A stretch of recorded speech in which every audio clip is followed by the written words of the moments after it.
Capítulo 8. Depois do dilúvio. As águas subiram 15 côvados acima das mais altas montanhas. Pareceu muitas vezes à família que estava dentro da arca que deveriam perecer, tendo sido seu barco, durante 5 longos meses, arremessado de um lado para outro, aparentemente à mercê do vento e das vagas. Foi uma prova severa, mas a fé de Noé não vacilou, pois tinha certeza de que a mão divina estava ao leme. Começando a baixar as águas, o Senhor fez com que a arca flutuasse para um lugar protegido por um grupo de montanhas, que por seu poder haviam sido preservadas. Estas montanhas estavam a pouca distância uma das outras, e a arca moveu-se em direção àquele abrigo calmo. E não mais foi levada sobre o ilimitado oceano. Isto deu grande alívio aos viajantes cansados e arremessados pela tempestade. Noé e sua família ansiosamente esperaram o decrescimento das águas, pois almejavam sair de novo à terra. 40 dias depois que os cimos das montanhas se tornaram visíveis, enviaram um corvo, ave de fino olfato, para revelar se a terra se tornar enxuta. Esta ave, nada encontrando senão água, continuou a voar da arca para fora e de fora para a arca. 7 dias mais tarde, uma pomba foi enviada, a qual, não encontrando onde pousar, voltou à arca. Noé esperou mais 7 dias e, de novo, enviou a pomba. Quando ela voltou à tarde, com uma folha de oliveira no bico, houve grande regozijo. Depois, Noé tirou a cobertura da arca e olhou, e eis que a face da terra estava enxuta. Gênesis capítulo 8, verso 13. Ainda ele esperou pacientemente dentro da arca. Havendo entrado por ordem de Deus, esperou instruções especiais para retirar-se. Finalmente, um anjo desceu do céu, abriu a pesada porta e mandou o patriarca e sua casa saírem à terra e tomarem consigo todos os seres vivos. Na alegria de seu livramento, Noé não se esqueceu daquele por cujo gracioso cuidado haviam sido preservados. Seu primeiro ato, ao deixar a arca, foi construir um altar e oferecer de toda a espécie de animal e ave limpa um sacrifício, manifestando assim sua gratidão para com Deus pelo livramento e sua fé em Cristo, o grande sacrifício. Esta oferta foi agradável ao Senhor, e uma bênção resultou não somente ao patriarca e sua família, mas a todos os que vivessem sobre a terra. E o Senhor cheirou o suave cheiro, e disse o Senhor em seu coração: Não tornarei mais a amaldiçoar a terra por causa do homem. Enquanto a terra durar, sementeira e cega, e frio e calor, e verão e inverno, e dia e noite não cessarão. Gênesis capítulo 8, verso 21 e 22. Aqui havia uma lição a todas as gerações que sucedessem. Noé saíra para uma terra desolada, mas antes de preparar casa para si, construiu um altar a Deus. Seu suprimento de gado era pequeno e havia sido preservado com grande despesa. Contudo, deu alegremente uma parte ao Senhor, em reconhecimento de que tudo era dele. De modo semelhante, deve ser o nosso primeiro cuidado render nossas ofertas voluntárias a Deus. Toda manifestação de sua misericórdia e amor para conosco deve ser gratamente reconhecida, tanto por atos de devoção como por meio de dádivas à sua causa. Para que não acontecesse que a acumulação de nuvens e a queda da chuva enchessem os homens de um terror constante, proveniente do medo de um outro dilúvio, o Senhor animou a família de Noé com uma promessa: Eu convosco estabeleço o meu concerto. Não haverá mais dilúvio para destruir a terra. O meu arco tenho posto na nuvem. Este será por sinal de concerto entre mim e a terra. E acontecerá que, quando eu trouxer nuvens sobre a terra, aparecerá o arco nas nuvens, e eu o verei, para me lembrar do concerto eterno entre Deus e toda a alma vivente. Gênesis capítulo 9, versos 11 a 16. Quão grande é a condescendência de Deus e sua compaixão por suas criaturas falíveis, colocando assim o belo arco-íris nas nuvens como sinal de seu concerto com os homens. O Senhor declara, ao olhar ele o arco, lembrar-se-á de seu concerto. Isto não implica que houvesse de esquecer-se. Ele, porém, fala-nos em nossa linguagem, para que melhor o possamos compreender. Era o propósito de Deus que, quando os filhos das gerações posteriores perguntassem a significação do arco glorioso que abrange os céus, repetissem seus pais a história do dilúvio e lhes dissessem que o Altíssimo distendeu o arco e o colocou nas nuvens como uma segurança de que as águas nunca mais inundariam a terra. Assim, de geração a geração, testificaria do amor divino para com o homem e fortaleceria sua confiança em Deus. No céu, uma semelhança de arco-íris rodeia o trono e estende-se como uma abóbada por sobre a cabeça de Cristo. Diz o profeta. Como o aspecto do arco que aparece na nuvem no dia da chuva, assim era o aspecto do resplendor em redor. Este era o aspecto da semelhança da glória do Senhor. Ezequiel capítulo 1, verso 28. O escritor do Apocalipse declara: Eis que um trono está posto no céu, e um assentado sobre o trono, e o arco celeste estava ao redor do trono, e parecia semelhante à esmeralda. Apocalipse capítulo 4, versos 2 e 3. Quando o homem, pela sua grande impiedade, convida os juízos divinos, o Salvador intercede junto ao Pai em seu favor. Aponta para o arco nas nuvens, para o arco celeste em redor do trono e acima de sua cabeça, como sinal da misericórdia de Deus para com o pecador arrependido. Com a certeza dada a Noé com relação ao dilúvio, o próprio Deus ligou uma das mais preciosas promessas de sua graça. Pois jurei que as águas de Noé não inundariam mais a terra. Assim jurei que não me irarei mais contra ti, nem te repreenderei. Porque as montanhas se desviarão e os outeiros tremerão, mas a minha benignidade não se desviará de ti, e o conserto da minha paz não mudará, diz o Senhor, que se compadece de ti. Isaías capítulo 54, versos 9 e 10. Ao olhar Noé para as poderosas feras rapinantes que saíram com ele da arca, temeu que sua família, contando apenas 8 pessoas, fosse destruída por elas. Mas o Senhor enviou um anjo a seu servo com a mensagem asseguradora: E será o vosso temor e o vosso pavor sobre todo o animal da terra, e sobre toda a ave do céu. Tudo que se move sobre a terra e todos os peixes do mar, na vossa mão são entregues. Tudo quanto se move, que é vivente, será para vosso mantimento. Tudo vos tenho dado como a erva verde. Gênesis capítulo 9, versos 2 e 3. Antes deste tempo, Deus não havia dado ao homem permissão para comer alimentos animais. Era seu desígnio que a espécie humana se mantivesse inteiramente com as produções da terra. Mas agora que toda a erva verde tinha sido destruída, permitiu-lhes comer a carne dos animais limpos, que haviam sido preservados na arca.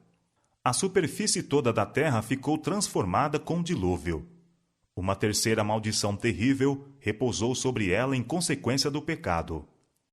Começando a água a baixar, as colinas e montanhas ficaram rodeadas de um mar vasto, túrbido. Todos os lugares estavam juncados de corpos mortos de homens e animais. O Senhor não permitiria que estes ficassem a decompor-se e contaminar o ar. Fez, portanto, da terra um vasto cemitério. Um violento vento que fez soprar, com o fim de enxugar as águas, removeu-os com grande força, levando mesmo, em alguns casos, os cumes das montanhas, e amontoando árvores, pedras e terra em cima dos corpos dos mortos. Pelo mesmo meio, a prata e o ouro, a madeira escolhida e as pedras preciosas que tinham enriquecido e adornado o mundo antes do dilúvio e que os habitantes haviam idolatrado, foram escondidos da vista e alcance dos homens, acumulando a ação violenta das águas, terra e pedras sobre esses tesouros, e, em alguns casos, formando mesmo montanhas sobre eles. Deus viu que quanto mais ele enriquecia e prosperava os homens pecadores, mais corrompiam seus caminhos diante dele. Os tesouros que os deviam ter levado a glorificar o munificente doador foram adorados, enquanto Deus fora desonrado e desprezado. A terra apresentava um aspecto de confusão e desolação impossível de descrever-se. As montanhas, que haviam sido tão belas em sua perfeita simetria, ficaram despedaçadas e irregulares. Pedras, lajes e rochas afractuosas estavam agora espalhadas pela superfície da terra. Em muitos lugares, colinas e montanhas tinham desaparecido, não deixando vestígio do lugar em que se achavam. Planícies haviam dado lugar a cadeias de montanhas. Estas transformações eram mais acentuadas em alguns lugares do que em outros. Onde estiveram os mais ricos tesouros da terra, em ouro, prata e pedras preciosas, viam-se os mais acentuados indícios da maldição. E sobre os territórios que não eram habitados e aqueles em que houvera o menor número de crimes, a maldição repousou mais brandamente. Nesse tempo, imensas florestas foram sepultadas. Estas foram depois transformadas em carvão, formando as extensas camadas carboníferas que hoje existem, e também fornecendo grande quantidade de óleo. O carvão e o óleo frequentemente se acendem e queimam debaixo da superfície da terra. Assim as rochas são aquecidas, queimada a pedra de cal e derretido o minério de ferro. A ação da água sobre a cal aumenta a fúria do intenso calor e determina os terremotos, vulcões e violentas erupções. Vindo o fogo e a água em contato com as camadas de pedra e minério, há violentas explosões subterrâneas, as quais repercutem como soturnos trovões. O ar se acha quente e sufocante. Seguem-se erupções vulcânicas, e deixando estas muitas vezes de dar vazão suficiente aos elementos aquecidos, a própria terra é agitada, o terreno se ergue e dilata-se como as ondas do mar. Aparecem grandes fendas e algumas vezes cidades, vilas e montanhas a arder são tragadas. Estas assombrosas manifestações serão mais e mais frequentes e terríveis, precisamente antes da segunda vinda de Cristo e do fim do mundo, como sinais de sua imediata destruição. As profundidades da terra são o arsenal do Senhor, donde foram retiradas as armas empregadas na destruição do mundo antigo. Águas rojando da terra uniam-se com as águas do céu para cumprirem a obra de desolação. Desde o dilúvio, o fogo, bem como a água, tem sido o agente de Deus para destruir cidades muito ímpias. Estes juízos são enviados a fim de que aqueles que consideram levianamente a lei de Deus e menosprezam sua autoridade possam ser levados a tremer ante o seu poder e confessar sua justa soberania. Vendo os homens montanhas ardentes a derramar fogo e chamas, e torrentes de minério derretido a secar rios, submergindo cidades populosas, e por toda parte espalhando a ruína e desolação, o mais arrogante coração tem se enchido de terror, e os incrédulos e blasfemos têm sido constrangidos a reconhecer o infinito poder de Deus. Disseram os antigos profetas, referindo-se a cenas como essas: Oh, se fendesse os céus e descesses, e os montes se ecoassem diante da tua face, como quando o fogo inflama a lenha e faz ferver as águas, para fazeres notório o teu nome aos teus adversários. Assim, as nações tremessem da tua presença. Quando fazias coisas terríveis, que não esperávamos, descias, e os montes se ecoavam diante da tua face. O Senhor tem o seu caminho na tormenta e na tempestade, e as nuvens são o pó dos seus pés. Ele repreende o mar e o faz secar, e esgota todos os rios. Naum, capítulo 1, versos 3 e 4. Manifestações mais terríveis do que as que o mundo jamais viu serão testemunhadas por ocasião do segundo advento de Cristo. Os montes tremem perante ele, e os outeiros se derretem, e a terra se levanta na sua presença, o mundo e todos os que nele habitam. Quem parará diante do seu furor? E quem subsistirá diante do ardor da sua ira? Naum capítulo 1, versos 5 e 6. Abaixa ao Senhor os teus céus e desce. Toca os montes e fumegarão.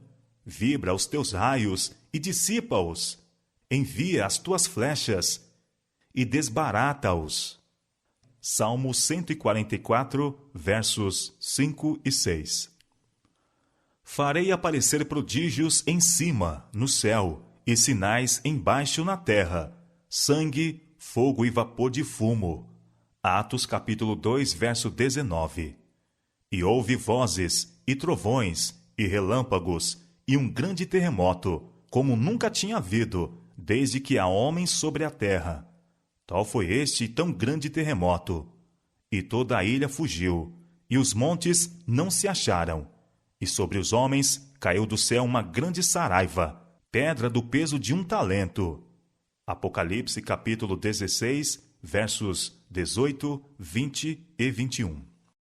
Unindo-se os raios do céu com o fogo na terra, as montanhas arderão como uma fornalha e derramarão terríveis correntes de lava, submergindo jardins e campos, vilas e cidades.